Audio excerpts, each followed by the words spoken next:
सा work space है? My work space.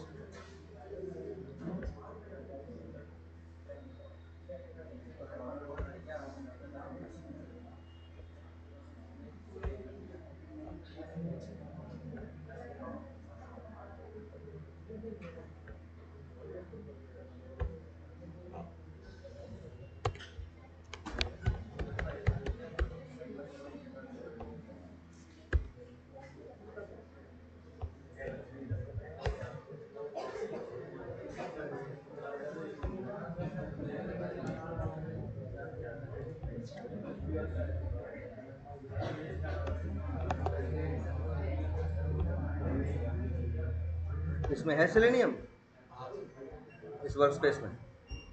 इसका लैपटॉप भी आया है।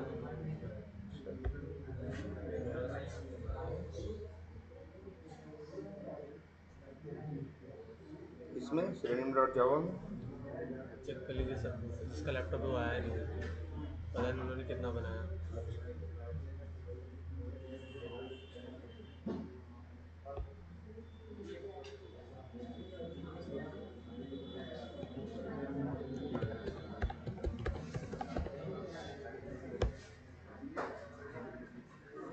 चलो अच्छा इधर देखो, हमने एक क्लास बना दी जिसका नाम क्या रख दिया? ऑटोमेशन। और फिर बड़ी बेसिक सी एक बात करेंगे आज, जो तुम लोग ऑलरेडी जानते हो, उतना ही देखे हो, बस आज तुमको इस बात को फिर से विजुलाइज करने की ज़रूरत है। ये बताओ जावा में क्या है? अगर जावा हम यूज़ कर रहे हैं, जो भी यूज़ कर रहे हैं, कि जैसे क्या है, वेरिएबल्स हैं कि नहीं है, या वेरिएबल्स क्यों हैं? वैल्यूज़ के लिए ही तो हैं। वेरिएबल्स क्यों हैं? वैल्यूज़ के लिए हैं। तो जावा में जरा एकदम सब लोग बड़ा बेसिक से याद करो, दो ही चीज़ तो देखे हो यार, एक डेटा टाइप और दूसरा क्लास। और कोई चीज़ देखे हो क्या? तुम ध्यान से देखो, तुम दो ही चीज़ है जावा में, डेटा टाइप और क्या? क्लास। जब इंट, शॉर्ट, लॉन्ग, जिस तरह से ये 8 यूज करते हो, ये सब क्या है? डेटा टाइप्स है। और इसके बाद जो तुम बनाते हो यहाँ पे, जैसे यहाँ देखो कितनी जगह कितनी बनी हुई, जैसे ये सब सारी क्या है? क्लासेस है। तुम देखो यार, जावा में दो ही चीज है, कोई तीसरी चीज नहीं है। एक है डेटा टाइप की क्या? वैल्यू। और दूसरा क्लास का क्या? भाई क्लास का क्या बनता है? क्या क्लास के पास क्या होता है? क्लास का क्या बनता है? ऑब्जेक्ट बनता है। और डेटा टाइप की क्या होती है? वैल्यू। क्लास का ऑब्जेक्ट होता है, डेटा टाइप की वैल्यू होती है, इसके अलावा कुछ नहीं होता। जरा सोच के देखो यार, अगर हम यहाँ लिखें इंट ए, हमने यहाँ क्या किया? एक वेरिएबल को डिक्लेयर किया, उसका टाइप क्या है? इंट है, एक डेटा टाइप है। अगर इसके अंदर हम वैल्यू डालना चाहें तो कोई भी इंट वैल्यू डाल सकते हैं, 20, 30, 40 जो डालना चाहें, जो डालना चाहें वो वैल्यू हम इसके अंदर क्या कर सकते हैं? डाल सकते हैं कि नहीं डाल सकते हैं? तो बताओ, ए एक वेरिएबल है, ये क्या है इसका? ये डेटा टाइप है ना? किस टाइप का है? इन टाइप का। इंट क्या होता है? डेटा टाइप होता है। और डेटा टाइप के पास हमेशा क्या होती है? वैल्यू होती है। ठीक है। अगर प्रिंट करोगे, अच्छा अगर मान लो हम यहाँ देखो ध्यान से, तुम्हारे यही इतनी क्लासेस बनी है, अगर एक क्लास ले, हम यहाँ पे क्या लिखा है? एक क्लास है जिसका नाम क्या लिखा है? कैलकुलेशन। तो जावा में याद रखना, एक वेरिएबल हम बी बनाए। अब वेरिएबल जब भी बनाते हो तो वेरिएबल का क्या बताते हो? टाइप। अगर इसका टाइप हम लिख दें क्या? कैलकुलेशन। देखो बी भी एक वेरिएबल है, ए भी एक क्या है? वेरिएबल है। ए इंट टाइप का है, मतलब ए क्या है? डेटा टाइप है कि नहीं है? इंट क्या है जावा में? 8 चीजें क्या है? डेटा टाइप है ना? तो इसलिए देखो ए बराबर क्या लिखा गया है? 30 लिखा गया है। लेकिन कैलकुलेशन बी बराबर, देखो बी भी क्या है? वेरिएबल है, ए भी क्या है? वेरिएबल है। अगर इन दोनों लाइनों को, अगर हम एक चीज इधर देखो, अगर यही लाइन हम कहीं मेथड के अंदर लिखें तो क्या कहा जाएगा यार, ए भी वेरिएबल है, बी भी वेरिएबल है। ए और बी दोनों क्या है, लोकल वेरिएबल है, क्योंकि मेन मेथड के अंदर क्या किए गए हैं, डिक्लेयर किए गए हैं। सबसे बेसिक डिफरेंस ये है कि ए का जो टाइप है वो क्या है, डेटा टाइप है। डेटा टाइप के पास क्या होती है, वैल्यू होती है। और क्लास, और यहाँ बी का टाइप क्या है, कैलकुलेशन, जो कि एक क्या है, क्लास है। क्लास का क्या होता है, ऑब्जेक्ट होता है। इसके बी के अंदर दुनिया की सिर्फ एक ही चीज रखी जा सकती है, और वो भी क्या, कैलकुलेशन क्लास का ऑब्जेक्ट। मतलब यहां आप बस यही लिख सकते हो और कुछ भी लिख नहीं सकते।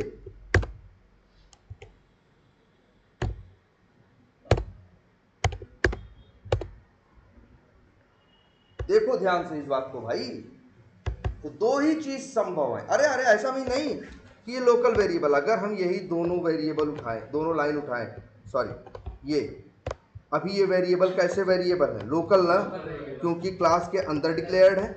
अगर इन्हीं को हम, सॉरी मेथड के अंदर है, अगर हम इन्हीं को यहाँ बना दे कहाँ, क्लास के अंदर, लेकिन मेथड के बाहर। अब भी ये ए और बी दोनों क्या है, अब भी वेरिएबल है। अब दोनों क्या है, नॉन स्टैटिक वेरिएबल है, लेकिन फिर भी याद रखना ये किस टाइप का है, डेटा टाइप है। इसके पास वैल्यू है और उसके पास क्या है, ऑब्जेक्ट है। ये बात हमेशा याद रखना, याद रहेगी। अगर कहीं कोई क्लास की बात आएगी तो याद रखना उसका क्या होगा, ऑब्जेक्ट होगा। और अगर कहीं डेटा टाइप मांगेगा तो उसका मतलब क्या होगा, वैल्यू होगा। चलो देखते हैं, एक काम करते हैं। अभी हमने एक नया प्रोजेक्ट बना दिया है, किस नाम का, ऑटोमेशन नाम का। इसके अंदर एक पैकेज बना देते हैं और इसका नाम रख देते हैं पैकेज का प्रैक्टिस, ठीक। और इस पैकेज के अंदर एक क्लास बना देते हैं और क्लास का नाम रख देते हैं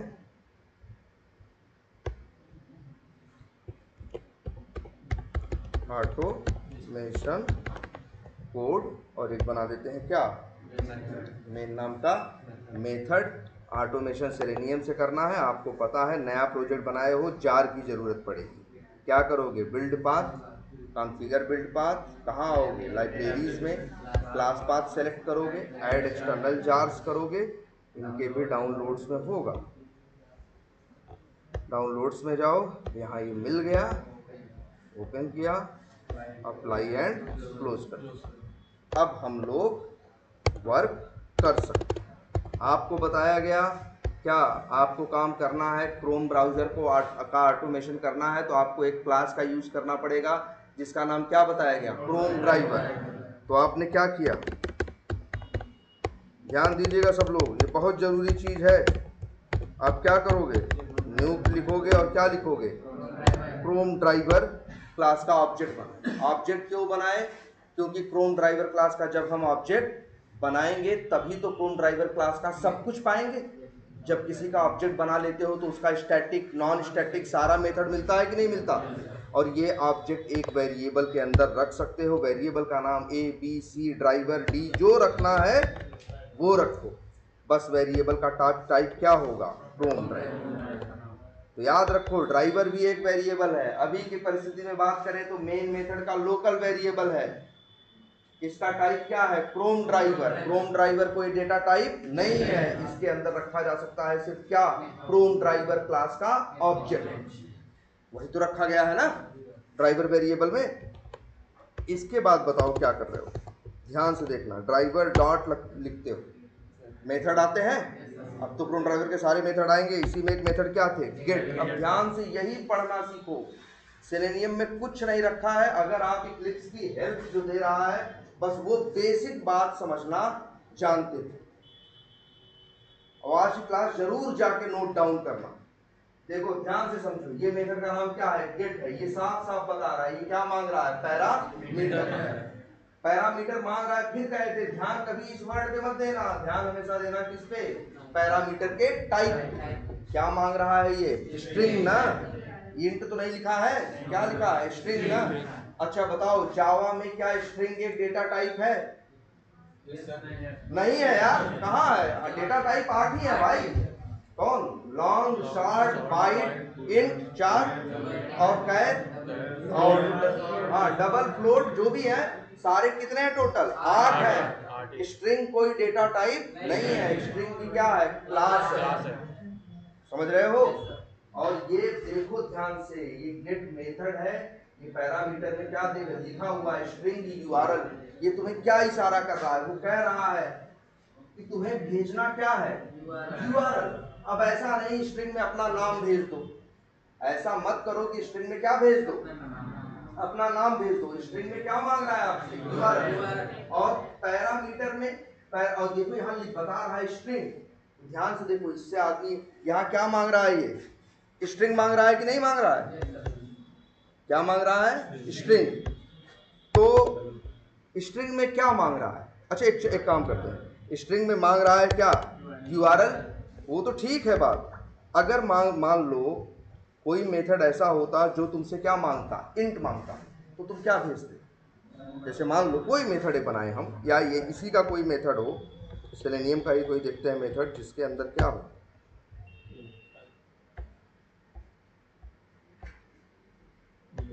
वो मेथड नहीं, पैरामीटर नहीं, रिटर्न था उसका। ये ध्यान से देखो। अच्छा फिर से कह रहे देखो, ये बड़ा बहुत ज़रूरी अंतर है, ये आज समझो सब लोग। जैसे मान लो हम यही एक मेथड बना दें, पब्लिक स्टैटिक वाइड, और मेथड का नाम क्या रखे? XYZ। अभी ये मेथड कोई पैरामीटर मांग रहा है? नहीं मांग रहा। अगर हम यहाँ लिख दें इंट और क्या लिख दें? नम, तो क्या मतलब हुआ? अब ये मेथड पैरामीटर मांग रहा है, और क्या मांग रहा है? इंट मांग रहा है। ठीक है, बोलो इंट मांग रहा है कि नहीं मांग रहा है? मेथड कॉल करें, एरर दे रहा है। क्यों एरर दे रहा है? क्योंकि मेथड पैरामीटर मांग रहा है, आप पैरामीटर दे नहीं रहे हो। और इवन सबसे बड़ी बात, इक्लिप्स की हेल्प लेना सीखो। XYZ अगर जैसे ही लिखे तो बता रहा है कि नहीं बता रहा है? XYZ क्या है? मेथड का नाम है।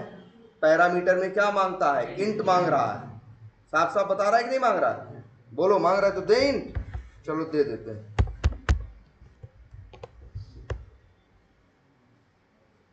क्या एरर दे रहा है क्या? क्यों?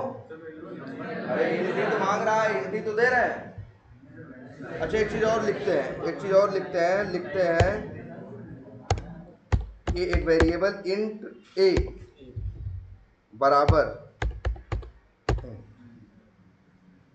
एरर दे रहा है। ध्यान से देखो, यहाँ भी एरर दे रहा है, यहाँ भी एरर दे रहा है। बताओ XYZ मेथड क्या मांग रहा है? इंट मांग रहा है ना, तो क्या इसका मतलब इंट लिख दोगे? अगर पैरामीटर तुमसे इंट मांग रहा है तो इसका मतलब है तुम क्या भेजोगे? इंट टाइप की वैल्यू। याद रखो, तुम क्या भेजोगे? इंट टाइप की वैल्यू। तो मतलब आप यहाँ पे अगर भेजोगे तो जैसे भेज दिया 30, भेज दिया 67, अब एरर है। इसका क्या मतलब है? अगर मेथड इंट मांग रहा है तो जो कॉल करेगा पैरामीटर में वो क्या भेजेगा? इंट टाइप की वैल्यू भेजेगा। अब देखो यहाँ पे भी एक वेरिएबल है इंट टाइप का, तो इसका मतलब इसमें इंट थोड़ी लिख दोगे, इसमें क्या रखोगे? इंट टाइप की वैल्यू। ये सही है ना यार? ऐसे सही होगा ना कोड? अब अगर तुम ही सोचो, अगर एक मेथड तुमसे क्या मांग रहा है? स्ट्रिंग मांग रहा है, जो कि डेटा टाइप नहीं है, जो कि क्या है? क्लास है। तो जब तुम इस मेथड को क्या कॉल करोगे तो क्या भेजोगे?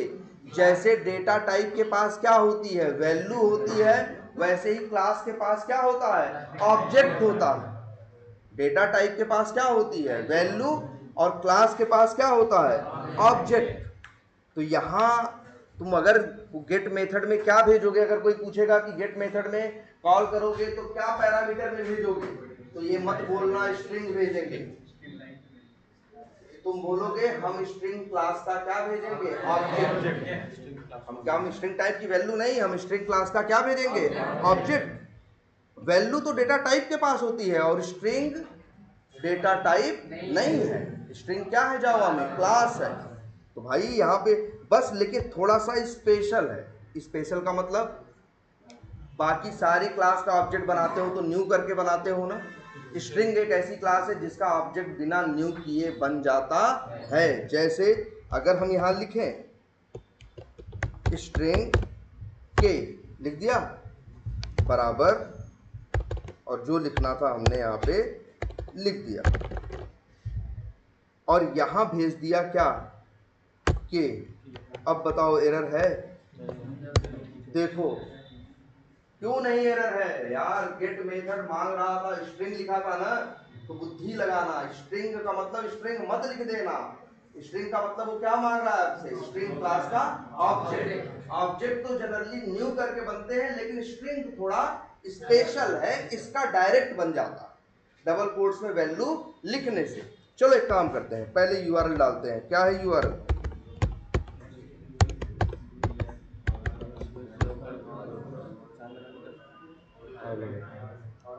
Local host colon $888। अब इसके बाद क्या है? ये ड्राइवर।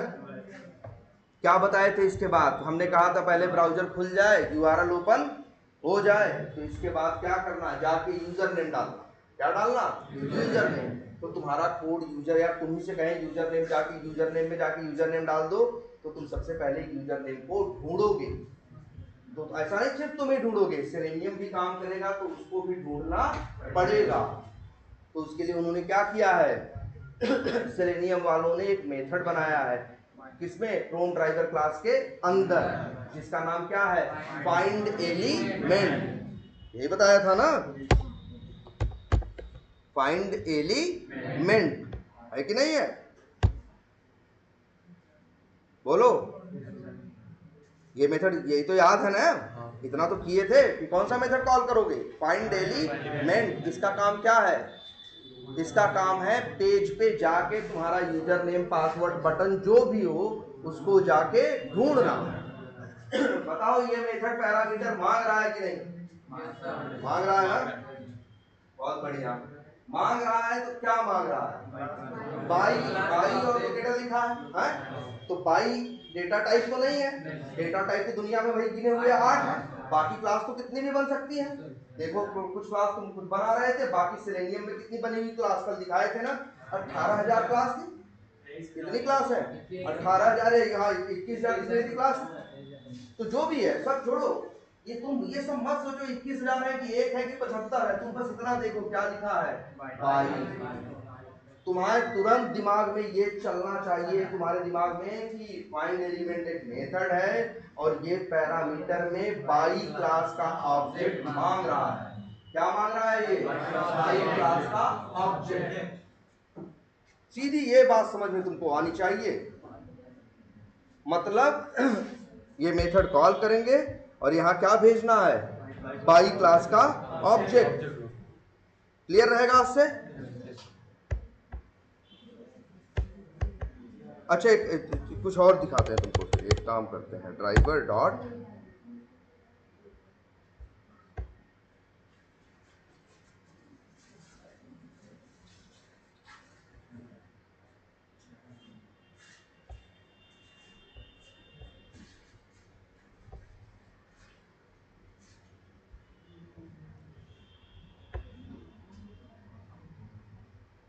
अगर ये मेथड दिख रहा है एक सबको, क्या नाम है इस मेथड का?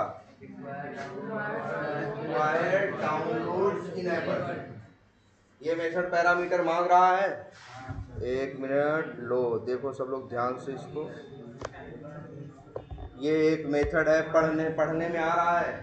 उसी क्रोम ड्राइवर क्लास का मेथड है जिसका नाम है क्या? Required download enable. दिख रहा है ना मेथड का नाम? मेथड पैरामीटर मांग रहा है, एकदम मांग रहा है, क्योंकि आगे ब्रैकेट के अंदर कुछ लिखा है। और देखो अब ये देख के बताओ, ये मेथड क्या पैरामीटर में मांग रहा है? कैपेबिलिटीज। ये पढ़ो, ये वाला कैपेबिलिटीज क्लास का ऑब्जेक्ट है। तुमको ये तुरंत समझ में आ जाना चाहिए कि ये मेथड मांग रहा है क्या, कैपेबिलिटीज क्लास का ऑब्जेक्ट। अब ये नहीं बदलेगा, ये तो मांग रहा है। अब तुम ये जुगाड़ करो कि कैपेबिलिटीज क्लास का ऑब्जेक्ट तुम कैसे और कहां पाओगे। अब तुम्हें उस बारे में सोचना है। ये नहीं बदल सकते हो कि भैया तुम ये मांग रहे हो तुमको कुछ और दे देंगे। ये मेथड कॉल करना है तो आपको कैपेबिलिटीज क्लास का ऑब्जेक्ट पैरामीटर में भेजना पड़ेगा। ये एकदम पत्थर की लकीर है, इसे कोई नहीं बदल सकता। क्लियर है ये? तो आपको अब ये सोचना है कि अगर ये मेथड कॉल करेंगे तो एक लाइन पहले आपको कैपेबिलिटीज क्लास के ऑब्जेक्ट का जुगाड़ करना पड़ेगा। नहीं करोगे तो क्या भेजोगे, किस मुंह से इस मेथड को कॉल करोगे? बड़ी बेसिक बात है। क्लास है तो ऑब्जेक्ट चाहिए, और इंट वो डेटा टाइप है तो क्या चाहिए, वैल्यू चाहिए। बात खत्म। अब आ जाओ, देखो हम लोग तो किसकी बात कर रहे थे, फाइंड एलिमेंट की। भाई क्या देना है इसको, क्या चाहिए, बाई क्लास का ऑब्जेक्ट। अब लेकिन अब देखो, अब बाई क्लास का ऑब्जेक्ट कैसे बने। हम तो दुनिया की एक ही चीज जानते हैं कि यार किसी भी क्लास का ऑब्जेक्ट लिखना हो तो न्यू लिखेंगे और क्लास का क्या लिखेंगे, नाम लिखेंगे। तो तुम भी यही कोशिश करोगे कि सर क्या लिख लें, न्यू लिखें और बाई क्लास का क्या लिख दें, बना दें ऑब्जेक्ट। लेकिन ऑब्जेक्ट बनाए एरर आ रही है कि नहीं आ रही है? देखो कुछ चीजें तुमको अभी बाद में पता चलेंगी। उनमें से एक बात ये भी है, अभी तक हर क्लास का ऑब्जेक्ट बनाना रहता था तो क्या करते थे, न्यू करके क्लास का नाम लिख के बना लेते थे ना। आगे तुमको कुछ ऐसी भी क्लासेस मिलेंगी जिनका ऑब्जेक्ट न्यू करके तुम बना नहीं सकते, उनका ऑब्जेक्ट ही नहीं बना सकते। ऐसी भी क्लासेस, मतलब उनका डायरेक्ट न्यू करके ऑब्जेक्ट बना ही नहीं सकते। उन्हीं में से एक क्लास कौन है, बाई। अभी तो आज तक जो तुम क्लासेस देखते हो वो क्लास न्यू लिखते हो और जो बनाते हो खुद से न्यू लिखते हो, क्लास का नाम लिखते हो, ऑब्जेक्ट बन जाता है कि नहीं बन जाता। लेकिन आगे तुम्हें कुछ ऐसी चीजें भी देखने को मिलेंगी जिनका न्यू करके ऑब्जेक्ट बनाया नहीं जा सकता। और उसी कैटेगरी में आता है कौन, बाई। इसका भाई ऑब्जेक्ट न्यू करके नहीं बन सकता। लेकिन फिर वही बात, फाइंड एलिमेंट मेथड कॉल करना है, वो तो मांग रहा है भाई। तुम भले कहो है यार तो बन नहीं रहा है, वो कहेगा नहीं बन रहा है तो मत कॉल करो। लेकिन अगर हमें कॉल करोगे तो बाई का ऑब्जेक्ट चाहिए ही चाहिए। तो कैसे बनेगा, इधर आते हैं। देखो बाई क्या है, क्लास है, न्यू करके ऑब्जेक्ट बनाते हो ना। अगर क्लास का नाम लिख के डॉट लगा दो तो क्या होगा भाई, ऑब्जेक्ट रहता है तो स्टैटिक नॉन स्टैटिक दोनों मिलता है। अगर सिर्फ लिखो बी वाई बाई और डॉट लगा दो तब भी मेथड आते हैं। लेकिन ये मेथड कैसे होते हैं, स्टैटिक। देखो हर मेथड के ऊपर एक वर्ड लिखा है क्या, एस। इसी वजह से, क्लियर है। जरा एक देखते हैं, इसके पास एक मेथड है जिसका नाम क्या है, नेम। ध्यान देना, मेथड है नेम। किस क्लास का मेथड है, क्रोम ड्राइवर। अरे नहीं पागल हो गया यार, भाई क्लास का। देख रहे हो सामने कोई कुछ भी उल्टा सीधा बोले, तुम जो अपनी आंख से देख रहे हो उस पर भरोसा करो ना। कोई कुछ भी बोल रहा हो, अरे बाई डॉट नेम लिख रहे हैं, तुमको कहना चाहिए साहब कि नहीं ये नेम जो है किस क्लास का मेथड है, बाई क्लास का। अरे क्रोम ड्राइवर का होता तो वहां अलग कॉल करते हैं ना। तुम बाई लिख के और सीधी देखो क्लास का नाम लिख के कॉल कर रहे हैं, सीधी है, गारंटी वाली बात है। मेथड कैसे होंगे सारे, स्टैटिक। नेम भी एक स्टैटिक मेथड है। क्या ये मेथड पैरामीटर मांगता है, मांग रहा है। सब देखो, यही देखो, अपने आप देखने पे भरोसा करो यार। तो देखो यहाँ पे लिखा है ना, पैरामीटर में क्या मांग रहा है, नेम, स्ट्रिंग क्लास का ऑब्जेक्ट। और भाई स्ट्रिंग एक ऐसी दुनिया में क्लास है जिसका ऑब्जेक्ट न्यू किए बिना ही बन जाता है। यहाँ कुछ भेजना है, स्ट्रिंग भेजना है, जानते हो। चलो स्ट्रिंग में क्या भेज देते हैं मालूम है, ये जो मेरा वो था, ये कौन सा एप्लीकेशन था, ये इसके नेम एट्रीब्यूट की क्या भेज देते हैं, वैल्यू। ये निकालना देखे थे ना, इतना तो कॉपी करके देख लिए थे ना। तो देखो नेम की वैल्यू क्या है, यूजर अंडरस्कोर नेम। यही तो करना है मेरे भाई।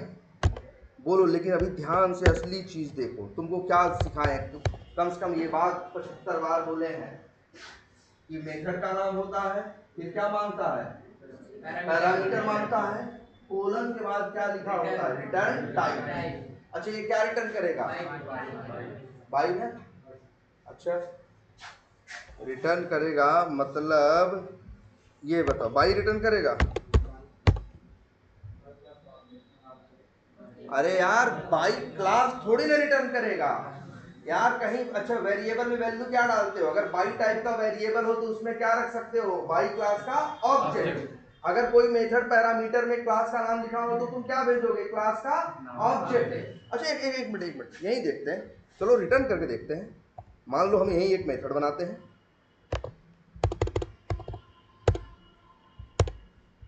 अभी तुमको सब क्लियर हो जाएगा। ये 3 बातें हैं, आज क्लास जरूर देखना जाके। पब्लिक स्टैटिक वॉइड मेथड का नाम रख देते हैं ABC, और मेरा प्लान है यहाँ से रिटर्न करना क्या, एक सेकेंड, चलो मेरा प्लान है यहाँ से, ये मेथड है, यहाँ से हम क्रोम ड्राइवर, हम यहाँ XYZ मेथड है सर, ये ABC क्या कुछ रिटर्न करता है? नहीं करता ना भाई, वाइड लिखा है यार, आंख पे भरोसा करो, वाइड लिखा है ना, मतलब है ये मेथड रिटर्न नहीं करता। लेकिन अगर हम रिटर्न लेना चाहें, मान लो हम क्या रिटर्न लेना चाहते हैं? क्रोम ड्राइवर, तो वाइड की जगह क्या लिख देंगे? क्रोम ड्राइवर ना। अच्छा, और यहां भी लिख दें क्या? बताओ कौन सा पान खाए हो? ये चलेगा कोड? अच्छा, एक मिनट, ये मेथड है, सॉरी ये वाला मेथड है, यही मेथड है ये। मान लो इससे हम रिटर्न लेना चाहते हैं नंबर, तो यहाँ क्या लिख दें? रिटर्न इंट लिख दें, और यहाँ लिख दें क्या? इंट। ये कोड चलेगा? अरे यार रिटर्न इंट थोड़ी ना करोगे, रिटर्न करोगे क्या? डेटा टाइप की वैल्यू। रिटर्न डेटा टाइप थोड़ी ना करते हो, रिटर्न क्या करते हो? डेटा टाइप की वैल्यू। मेरे भाई तुम्हारे पास एक ही, अभी यही लिख दो ऐसे, सब सही, 30 लिख दो, 40 लिख दो, जो लिखना है वो लिख दो। अब सही है कि नहीं है? तो रिटर्न क्या होता है? वैल्यू होती है यार। देखो अगर डेटा टाइप है, और देखो, और इसके बाद उसका लिखते हो क्या तुम यहाँ पे? टाइप। ये 6788 किस टाइप का होता है? इन टाइप का ना, इसलिए यहां जाके क्या लिखे? इन। तो रिटर्न, जैसे यहां देखो, रिटर्न थ्रू क्रोम ड्राइवर नहीं लिख सकते यार। अरे हाँ, लेकिन देखो ये लिखने में कोई बुराई नहीं है। तो रिटर्न क्लास नहीं लेते हो, क्या लेते हो? क्लास का ऑब्जेक्ट। पैरामीटर में क्या भेजते हो? क्लास नहीं, क्लास का ऑब्जेक्ट। और डेटा टाइप है तो वैल्यू। बड़ी बेसिक सी चीज है ये। वेरिएबल में क्या रखते हो? डेटा टाइप, अगर उसका टाइप डेटा टाइप है तो रखोगे वैल्यू, अगर उसका टाइप क्लास है तो रखोगे क्या? ऑब्जेक्ट। क्लास थोड़ी रख देते हो वेरिएबल में। पैरामीटर में क्लास नहीं भेज सकते, क्लास रिटर्न नहीं लेते हो, रिटर्न क्या लेते हो? ऑब्जेक्ट। देख लो यार, तुम्हारी आंख के सामने है, यहां लिख के देख लो, रिटर्न इंट या रिटर्न फ्रॉम ड्राइवर। ये इस लाइन की एरर दुनिया में कोई खत्म नहीं कर सकता। कहां से करोगे यार? तुम क्लास रिटर्न ले रहे हो? अरे क्लास तो वैसे ही लोडेड है, यूज करना है यूज करो, है ना? तो अगर रिटर्न लेते हो तो तुम क्या लेते हो? क्लास नहीं, क्लास का ऑब्जेक्ट। और देखो ऐसे भी ले सकते हो जैसे दिखाया, ऐसे भी, और मेरे भाई ऐसे भी ले सकते हो। देखो इसको रख लिया कहाँ? एक वेरिएबल में। तो वेरिएबल का टाइप भी क्या लिखना पड़ेगा? From driver. और भाई अब यहाँ रिटर्न क्या लिख दो? रिटर्न फ्रॉम ड्राइवर नहीं लिख सकते, रिटर्न क्या लिख दो? एक्स।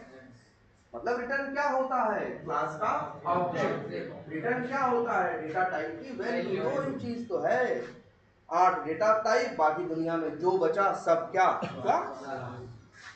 कहाँ बहुत दिमाग लगाना है? ऐसा नहीं कि हर क्लास के लिए नियम अलग अलग है ना भाई, नियम सबके लिए क्या है? सेम है। तो बताओ भाई, तो अब देखो यही पढ़ना तो सिखा रहे थे, क्या कैसे पढ़ोगे? ये पढ़ना आज से मत भूलना। नेम एक मेथड है, किसका है? बाई क्लास का। कैसा है? स्टैटिक है, सब लिखा है। पैरामीटर में स्ट्रिंग क्लास का ऑब्जेक्ट मांगता है, और कोलन के बाद होता है रिटर्न टाइप ना, और फिर इसके बाद बाई रिटर्न नहीं करता, बाई क्लास का ऑब्जेक्ट रिटर्न करता है। सही बोलोगे ना हमेशा आपसे? अब याद रखना, ऐसे ही बोलना, कोई जहां बोलोगे तो बोलोगे स्ट्रिंग क्लास का ऑब्जेक्ट मांगा। और ये रिटर्न क्या, कोलन के बाद रिटर्न टाइप होता है ना, बाई लिखा है, इसका मतलब क्या, बाई क्लास का ऑब्जेक्ट रिटर्न कर रहा है। और ये मेथड की अगर बात करोगे तो ये क्या कर रहा है, ये इन टाइप की वैल्यू रिटर्न कर रहा है। और वो बाई क्लास का ऑब्जेक्ट, जहां क्लास वहां ऑब्जेक्ट, जहां डेटा टाइप वहां वैल्यू। बड़ी बेसिक बात है। तो भाई देखो जरा ये क्या दिया तुमको, पढ़ो ना।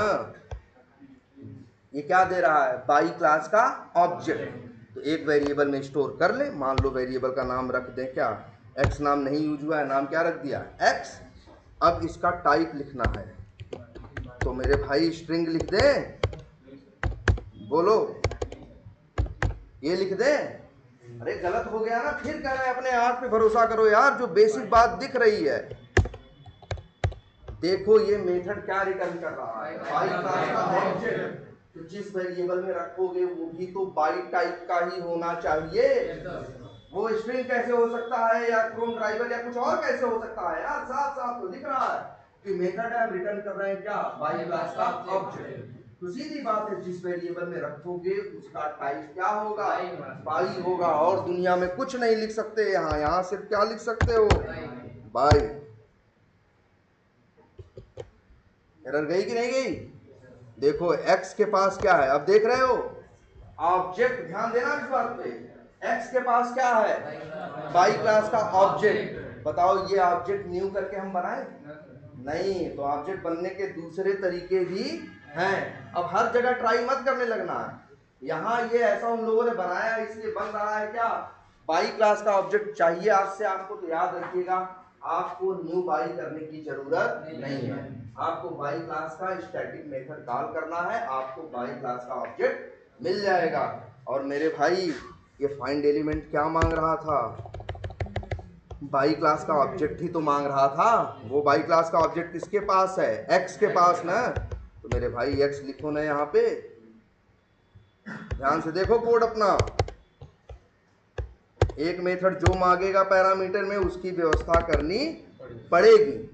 अब अच्छा देखो, फाइंड एलिमेंट मेथड भी ऐसे ही नहीं है, वाइड नहीं है। देखो रिटर्न कर रहा है क्या, वेब एलिमेंट ना बोलना, वेब एलिमेंट क्लास का ऑब्जेक्ट। अब इसके बाद एक वेरिएबल में तुम रखोगे, मान लो हमने उसका नाम क्या रखे, हमने लिख दिया WE यूजर। नाम XYZ कुछ भी रख सकते हैं भाई, लेकिन हमने लिख दिया क्या, WE यूजर नेम। ये क्या है, वेरिएबल का नाम। अब इसका टाइप, इसका टाइप लिख दें भाई। अरे यार गलत बात हो गई ना, जब फाइंड एलिमेंट आपको रिटर्न करके दे रहा है वेब एलिमेंट का ऑब्जेक्ट, तो जिस वेरिएबल में रखोगे उसका भी टाइप क्या होना चाहिए, वेब एलिमेंट ही होना चाहिए ना। क्लियर। ये देखो, अब बताओ अच्छा तुम लोग, WE यूजर नेम के पास क्या है, बोलो, वेब एलिमेंट क्लास का ऑब्जेक्ट। एक वेरिएबल के, अगर एक वेरिएबल क्लास टाइप का है तो उसके पास क्या हो सकता है, सिर्फ ऑब्जेक्ट। या एकदम ये बात एकदम दिमाग से चिपका के रखना, कोई कंफ्यूजन नहीं होगी। तो WE यूजर नेम के पास क्या है, वेब एलिमेंट क्लास का ऑब्जेक्ट। अगर तुम्हारे पास वेब एलिमेंट क्लास का ऑब्जेक्ट है, सोचो तुम्हारे पास वेब एलिमेंट क्लास का क्या है, ऑब्जेक्ट है, तो आगे डॉट लगाओगे तो वेब एलिमेंट क्लास के मेथड आएंगे। और फिर यहीं पे एक मेथड है, सारे एक मेथड है क्या, सेंड कीज, जहां बता दो क्या क्या लिखना है, जैसे यूजर नेम। तो समझ रहे हो मेरे भाई, ये 3 लाइनों में 3 लाइन लिखोगे तब किसी एलिमेंट पे काम होगा। और देखो बड़ा बढ़िया है यार, एकदम बड़ा सब लॉजिकल है। देखो ये बताता है कि ढूंढना कैसे है, बता रहा है क्या, कि ढूंढना है नेम एट्रीब्यूट से। किससे ढूंढना है, नेम एट्रीब्यूट से। उसकी वैल्यू ये है। और ये लाइन क्या करती है, दूसरी ढूंढती है, और तीसरी लाइन क्या करती है, काम करती है। नहीं दिख रहा है तुमको, पहली लाइन ये बताती है कि ढूंढना कैसे है, कैसे ढूंढना है, बाई डॉट नेम, नेम से ढूंढना है। फिर लाइन नंबर 30 बताती है ढूंढना कैसे है, लाइन नंबर 31 क्या करती है, ढूंढती है, और लाइन नंबर 32 काम करती है। ऐसे तो हर जगह होता है यार, ऐसे ही तो दुनिया में हर काम होते हैं। अगर तुमसे ही कहें कोई काम करने के लिए तो तुम पूछोगे ना, मान लो हम तुमसे कहें फला चीज़ पे फला काम कर दो, तो तुम पहला काम पूछोगे कि फला चीज़ हम ढूंढे कैसे, बताओ ये इंफॉर्मेशन। वो इंफॉर्मेशन है लाइन नंबर 30 में। फिर अगला काम करोगे तुम उस चीज़ को क्या करोगे, ढूंढोगे, दूसरा काम। फिर तीसरा उस चीज़ पे एक्शन परफॉर्म करोगे, या जो वर्क करना है वो वर्क करोगे। यही तो दुनिया में काम करने का तरीका है। अच्छा इधर देखो, लेकिन एक काम करते हैं, चलाएं इसको।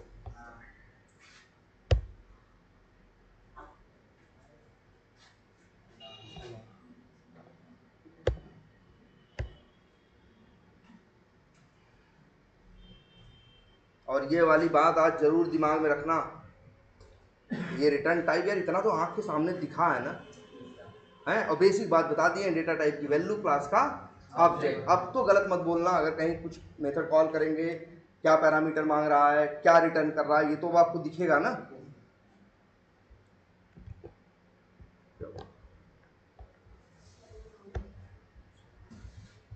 सब छोड़ो, अच्छे यहाँ खुला तो है। अरे ये क्या है, पहले ये हमें बताओ,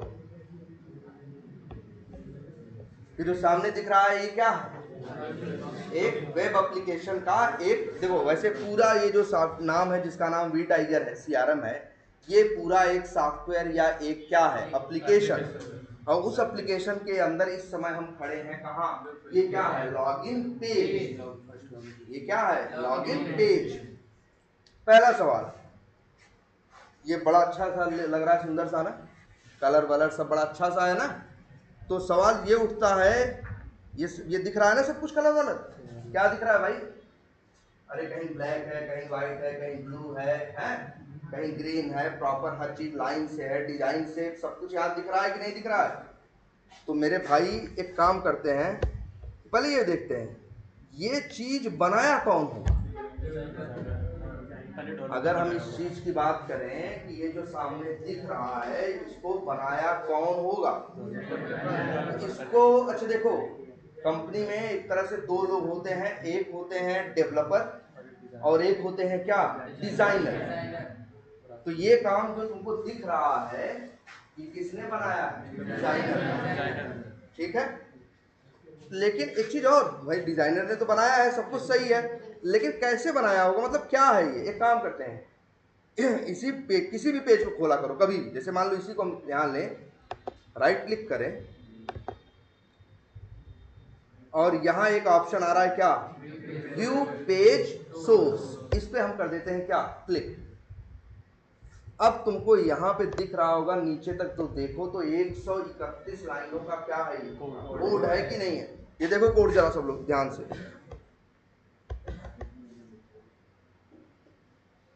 दिख रहा है कि नहीं दिख रहा है पूरा, ये यही कोड है जो आपको ऐसा दिख रहा है।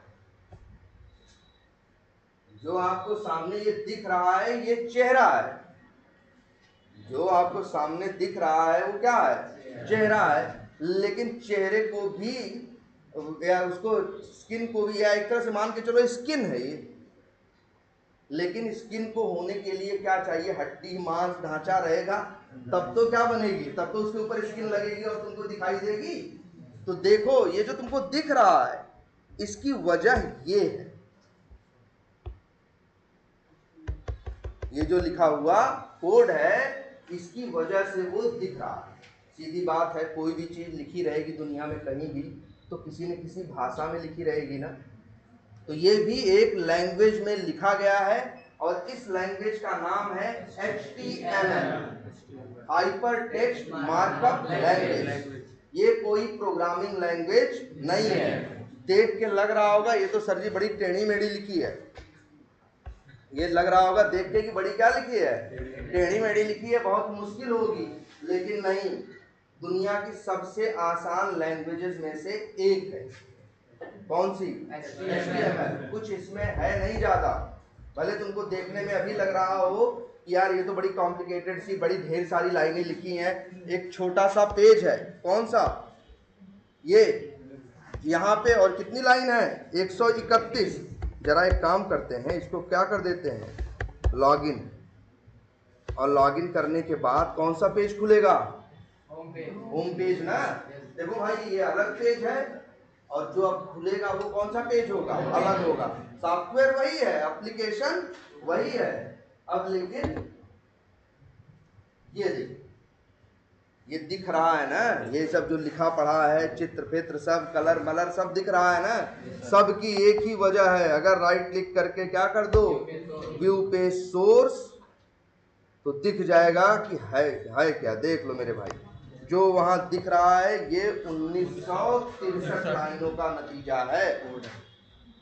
तुमको जो यहाँ दिख रहा है ये इन्हीं 1963 लाइनों की वजह से ये तुमको दिख रहा है। अरे यहाँ सब लिखा है यार, कि कहाँ लाल होगा, कहाँ पीला होगा, कहाँ क्या होगा, कहाँ क्या लिखा होगा, सब हिसाब किताब कहाँ है, इसी 1963 लाइनों में। किसका, होम पेज का। अगर हम ऐसे ही देखो ध्यान से जरा, यहाँ आए, होम के बाद क्लिक कर दें कहाँ, लीड्स पे, तो कौन सा खूब पेज खुल जाएगा, लीड्स ना। अब एक काम करते हैं, इसका जरा बंद करते हैं। अब लीड्स पेज खुल रहा है, हर पेज का देखो अलग अलग होगा। हम इसको फिर देखो अगला पेज,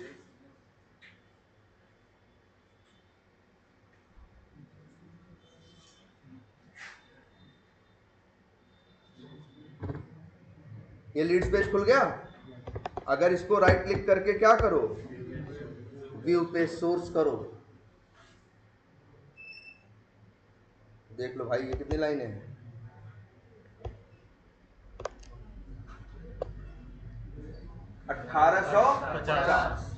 1850 लाइनों ने मिलके ये बनाया।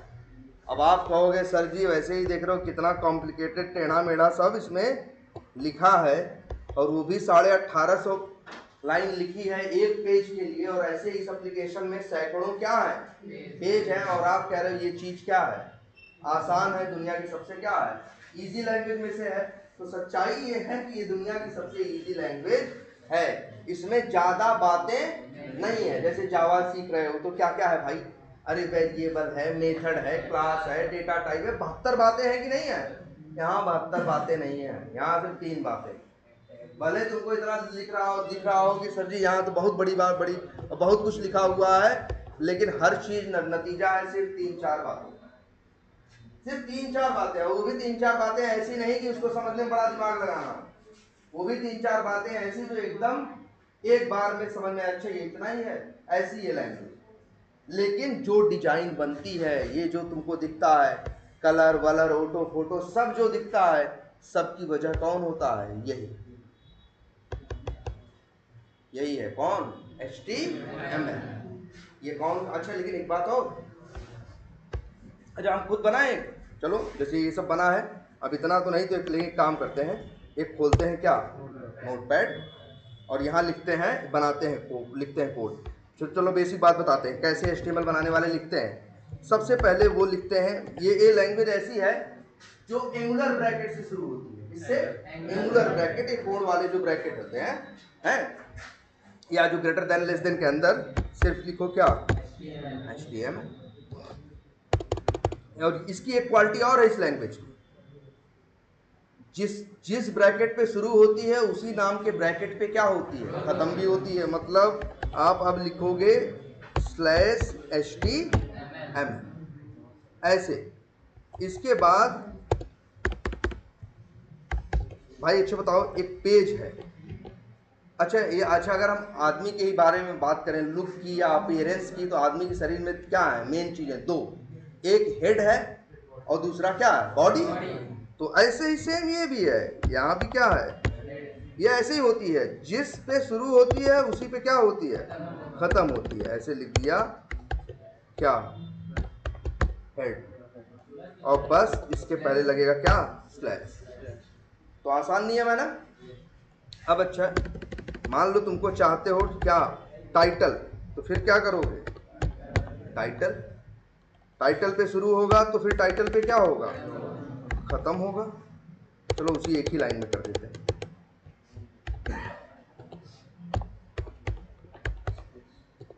और यहां लिखते हैं मान लो क्या, राहुल। अब हेड के बाद, अब ऐसे देख रहे हो कितनी आसान लैंग्वेज है, तुमको लिखनी नहीं है ये, बस तुमको एक बार लिख के दिखा रहे हैं। बॉडी भी लिखोगे तो कैसे करोगे, बॉडी पे शुरू करोगे और बॉडी पे फिर क्या करोगे, खत्म करोगे। बस यही है इसमें नियम, कुछ नहीं। जिस पे शुरू करना है उसी पे क्या करना है, खत्म करना। अब तुमको मान लो एक बटन बनाना है, क्या बटन सटन देखते हो ना, जैसे ये देखो, ये सर्च नाउ बटन है ना, अगर ऐसा ही एक बटन जैसा कुछ बनाना है तो यहाँ लिख दो क्या, बटन। बटन पे शुरू करो, बटन पे क्या करो, खत्म करो, और फिर यहाँ लिख दे मान लो बटन का नाम, ओके। चलो इतना ही बनाए और इसको कर दें क्या, सेव। यही यार, ये जो कोड लिखे हैं ये HTML है, तो इसको सेव कर दें। नाम क्या रखें इसका, नाम रख देते हैं my code, save as type में ऑल फाइल्स करिएगा, और फिर यहाँ लिखिएगा क्या, एक्सटेंशन लिखेंगे .html डेस्कटॉप। कलर के लिए भी ये रहेगा। क्या करो, कलर के लिए अच्छा इसमें कलर वलर देना है, सब HTML में ही दे सकते हो, सब कुछ उसी में। अब देखो ये बन गया ना, और इसको चाहो तो क्रोम पे खोल के देखो, देखो ओके नाम की बटन बन गई कि नहीं बन गई। मतलब ऐसे ही वो लोग बनाते हैं, बस वो लोग HTML बनाने वाले क्या जानते हैं, बस इतना जानते हैं, ये बेसिक सा रूल कि जिस ब्रैकेट पे शुरू होगा उसी ब्रैकेट पे खत्म होगा। और इसी को बोलते हैं क्या मालूम है, ये जो HTML लिखा है इसी को बोलते हैं क्या, टैग। तो देखो जिस टैग पे शुरू होगा उसी टैग पे खत्म होगा। देखो HTML पे शुरू हुआ तो HTML पे खत्म हुआ, हेड पे शुरू हुआ हेड पे खत्म हुआ, बॉडी पे शुरू हुआ बॉडी पे खत्म हुआ, बटन पे शुरू हुआ बटन पे खत्म हुआ। एक बेसिक सा नियम इसमें ये, एक बेसिक सा नियम ये है इसमें, ठीक है। और ऐसे ही लिखते चले जाओगे, कोई भी एप्लीकेशन का UI या डिजाइन बनता चला जाए। तो ये कोई मुश्किल लैंग्वेज नहीं है, इसमें क्या है, सिर्फ ये टैग है, जिस टैग पे शुरू होगा उसी टैग पे क्या होगा, खत्म होगा। और इसी तरह से वो लोग बनाते हैं, और इसमें ज़्यादा कोई रूल नहीं है। बस डेवलप, ये जो डिजाइनर है क्या जानता है, बस इतना जानता है क्या, बटन बनाना है तो बटन लिखना पड़ेगा। अच्छा कहीं टाइप करना है कुछ, अगर कहीं कुछ टाइप करना है, तुम्हें टेक्स्ट बॉक्स चाहिए ना, तो उसके लिए जो टैग है उसका नाम है इनपुट। क्या नाम है, इनपुट। लिखो क्या, इनपुट पे शुरू करो और इनपुट पे क्या करो, खत्म करो। अच्छा इसके अंदर कुछ चीज़ें और लिख देते हैं, जैसे लिख देते हैं टाइप बराबर क्या, टेक्स्ट, सेव करो, सेव करो, बन गया कि नहीं। ऐसे ही बनाते हैं वो लोग, दुनिया भर का फॉर्म फेसबुक सब यूज करते हैं, तो UI की डिजाइन ऐसे ही बनाते हैं वो लोग। तो बस उन लोग को इतना ही पता होता है कि किस टैग का मतलब क्या है, तो वो 25-30 को टैग जानते हैं, उनका मतलब जानते हैं, और बेसिक सा रूल जानते हैं, जिस टैग पे शुरू करना है उसी टैग पे क्या करना है, खत्म करना है। और भी थोड़ी चीजें हैं लेकिन बहुत ज्यादा मुश्किल नहीं है, इसीलिए तो डिजाइनर को उतने पैसे नहीं मिलते, क्योंकि ये वर्क बहुत ज्यादा टेक्निकल नहीं है। यहाँ तो सिर्फ क्या है, सिर्फ उनको HTML लिखनी है, उनको कोई लूप नहीं लगाना, कंडीशन नहीं लगानी, क्लास ऑब्जेक्ट मेथड पैरामीटर, उनको ऐसे किसी चीज से कोई लेना देना नहीं है। उनका काम है सिर्फ और क्या करना, बस उसका चेहरा बनाना। क्लियर है ये। तो जो यहाँ दिख रहा है वो इन्हीं लाइनों का नतीजा है जो आपको यहाँ पे दिख रहा है। क्लियर है ये बात आप। अच्छा ये बताइए, अब यहीं से एक बात और निकल के आती है, और देखो वहां राहुल ऊपर लिख के आ रहा है ना, क्यों, क्योंकि टाइटल में हमने क्या लिखा था, हेड में टाइटल डाला था ना, और टाइटल में राहुल लिखा था, इसलिए यहाँ राहुल लिख के आ रहा। अब जैसे यहाँ देखते हैं, ये पेज है, राइट क्लिक किया, व्यू पेज सोर्स किया। अब देखो भाई दोनों को अलग अलग देखते हैं, दोनों चीज दिख रही है ना, ये है वो चेहरा जो तुमको दिख रहा है, और ये है वो कोड जिसकी बदौलत ये दिख रहा है। हवा में थोड़ी नहीं पैदा हुआ है, ऐसा थोड़ी ना कागज पे उसने पेंट बनाया और उसकी फोटो कॉपी निकाल दी। जो वहां दिख रहा है वो इसी की वजह से दिख रहा है। तो इसका मतलब एक बात कह सकते हो ना कि अगर यहाँ कुछ भी होगा तो उसके लिए कम से कम एक लाइन तो यहाँ जरूर होगी। अगर यहाँ लाइन नहीं होगी तो वहां चीज के पैदा होने का कोई मतलब ही नहीं है। अगर ये तुमको दिखता है, यहाँ लिखा है वी टाइगर लिखा है ऊपर, और ये चार क्या उंगलियां बनी हुई है, किसी का पैर बना हुआ है, अगर यहाँ पे आपको दिख रहा है तो इसका मतलब है इसके लिए एक लाइन इसमें होगी जरूर। किन लाइनों में? ये जो टोटल 131 लाइनें दिख रही हैं, उन 131 लाइनों में से एक लाइन ऐसी होगी जो किसको समर्पित होगी, किसको डेडिकेटेड होगी? इसको। ऐसे सबके लिए जो यहाँ ऐप स्टोर लिखा है, गूगल प्ले लिखा है, या जो भी लिखा है, जैसे यहाँ ये लिखा है, ये टेक्स्ट बॉक्स लिखा है ना, यहाँ टाइप करते हो तो यहाँ अगर दिख रहा है तो इसका मतलब यहाँ इसके लिए लाइन होगी जरूर। अब वो लाइन वही है, 131 लाइनों में ढूंढो कि यूजर नेम की लाइन कहाँ है, पासवर्ड की लाइन कहाँ है। ये तो मुश्किल काम हो जाएगा ना। और इसके आगे तो देखे थे कितने लाइनें थी, 1800। अब 1800 लाइनों में जाके ढूंढना हो कि इस चीज की लाइन कहाँ है। ऐसा नहीं है, 1 घंटा बैठ के ढूंढोगे तसल्ली से तो मिल जाएगा, लेकिन किसके पास 1 घंटा टाइम है यार? इसी वजह से तो सेलेनियम गूगल क्रोम वालों ने, सेलेनियम वालों का नहीं है, क्रोम वालों ने एक ऑप्शन दिया आपको, क्या कि आप किसी भी, जैसे मान लो ये एक यूजर नेम का टेक्स्ट बॉक्स दिख रहा है कि नहीं, इस टेक्स्ट बॉक्स की HTML में लाइन कहाँ है अगर तुमको चाहिए तो तुमको खोल के वहां ढूंढने की जरूरत नहीं है। तुम बस राइट क्लिक करना, और मैम बताई थी क्या करने को, इंस्पेक्ट। गूगल क्रोम अपने आप खोल के तुमको वहां तक लेके चला जाएगा। ये यार यही वो लाइन है जिसकी वजह से ये दिख रहा है, हवा में थोड़ी दिख रहा है। अरे मेरे भाई यहाँ ऊपर लिखा है ना यूजर नेम कुछ अक्षरों में, मेरे भाई इसकी भी लाइन है। चलो राइट क्लिक करें और क्या करें, इंस्पेक्ट। देखो यार ये लाइन है ना, और वही है, भले इस पेज पे कितनी है, 131 लाइन है ना। और वैसे तो हम चाहते तो ढूंढ लेते, थोड़ा तसल्ली से ढूंढते तो हम क्या कर लेते, ढूंढ लेते, लेकिन क्या जरूरत है।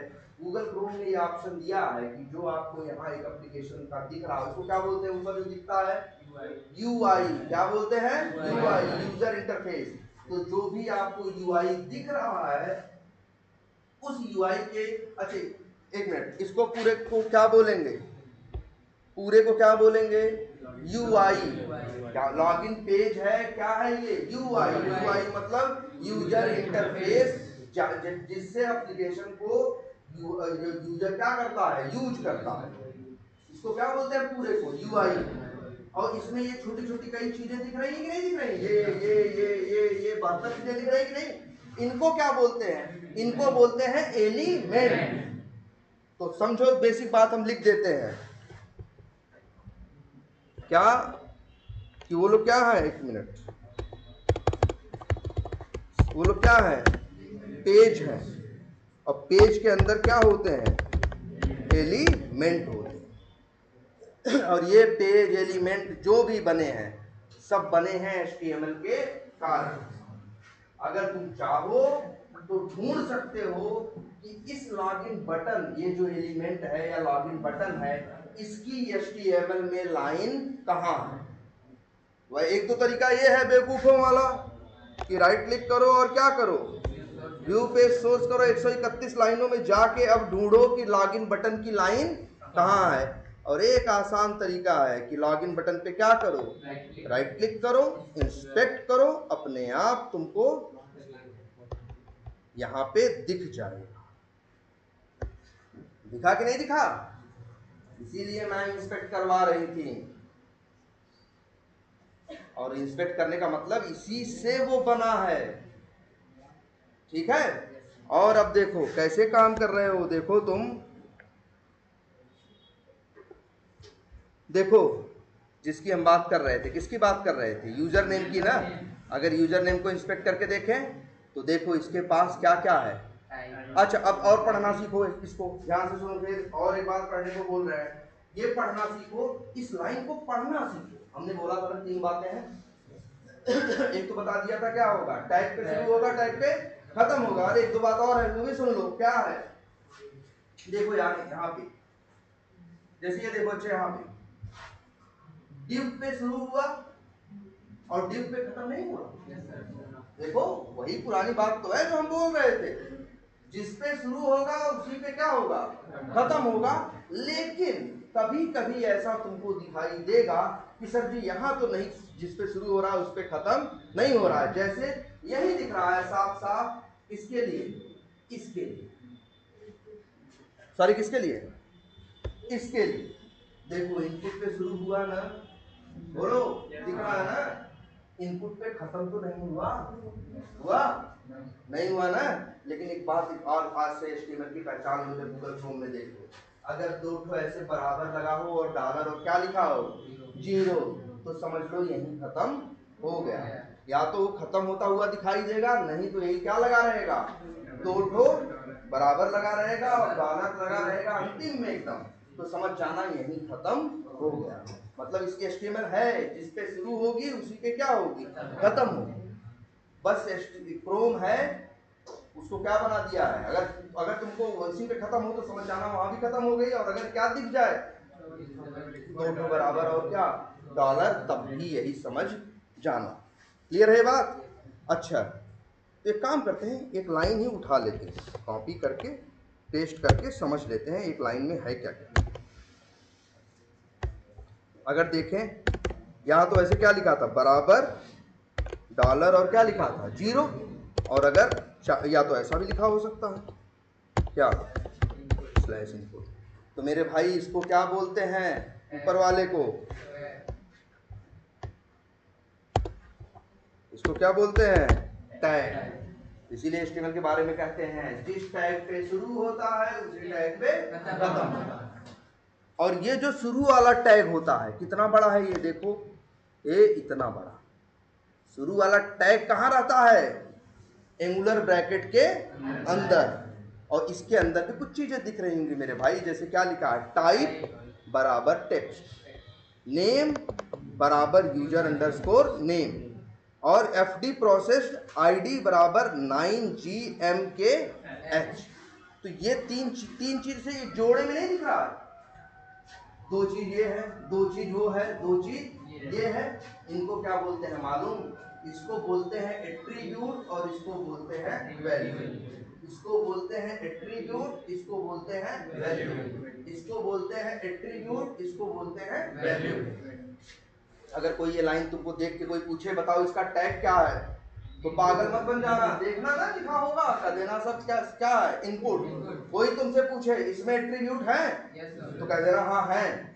तो पूछे कितने एट्रीब्यूट है, तो बोलना 3, और 3 एट्रीब्यूट है और 3 क्या है, वैल्यू है। जब भी एट्रीब्यूट होगा तो बराबर करके उसकी क्या होगी, वैल्यू होगी। इतना ही उनको आता है डिजाइनर को, कि बस टैग है और उसके अंदर क्या है, एट्रीब्यूट है और क्या है, वैल्यू है। किसी में देखोगे 2 एट्रीब्यूट 2 वैल्यू होंगी, किसी में 5 एट्रीब्यूट 5 वैल्यू होंगी, किसी में 3 होंगी, जैसा डिजाइनर या डेवलपर बनाए। आके देखो इधर, कहीं भी देखो यार, ये लो राइट क्लिक किया, इंस्पेक्ट किया, वो जो नहीं लिखा है ये वाला, ये इसके पास क्या है, टैग क्या है, IMG एट्रीब्यूट है, कहोगे हाँ है। क्या एट्रीब्यूट का नाम है, एलाइन। वैल्यू क्या है, ABC ABS मिडल, और एट्रीब्यूट क्या है, बॉर्डर। वैल्यू क्या है, 0। एक एट्रीब्यूट और है SRC, वैल्यू क्या है, इंक्लूड स्लैश इमेजेस स्लैश करके लिखा है, और एक एट्रीब्यूट है ऐड, और वैल्यू क्या है, एक्सचेंज कनेक्टर। और देखो बराबर 2 बराबर डॉलर पे है, मतलब यही क्या हो गई, खत्म हो गई। इतनी ही लैंग्वेज है यार, ये कुछ नहीं मिलेगा तुम्हें, बस इतना ही करना है। तुम्हारा एक ही रोल है, क्या, जिस एलिमेंट पे क्या करना हो, जिस एलिमेंट पे तुम्हें काम करना हो, बस तुम्हें उसका क्या देखना है, टैग और एट्रीब्यूट और वैल्यू। अरे यार इसी में तो एक एट्रीब्यूट ये भी था, नेम। अरे यार इसी वजह से तो तुम लिखे थे क्या, बाई डॉट नेम। ऐसे मनमानी थोड़ी लिख दिए थे बाई डॉट नेम, या यहाँ बाई डॉट नेम लिखे तो क्या इसकी वैल्यू कॉपी किए थे, इसकी किए थे ना भाई, किसके कॉपी किए थे, नेम की। अब एक बेसिक आइडिया लगा एकदम। रुक जाओ, आज यहीं पे रोकते हैं, लेकिन भाई इसको जरा आज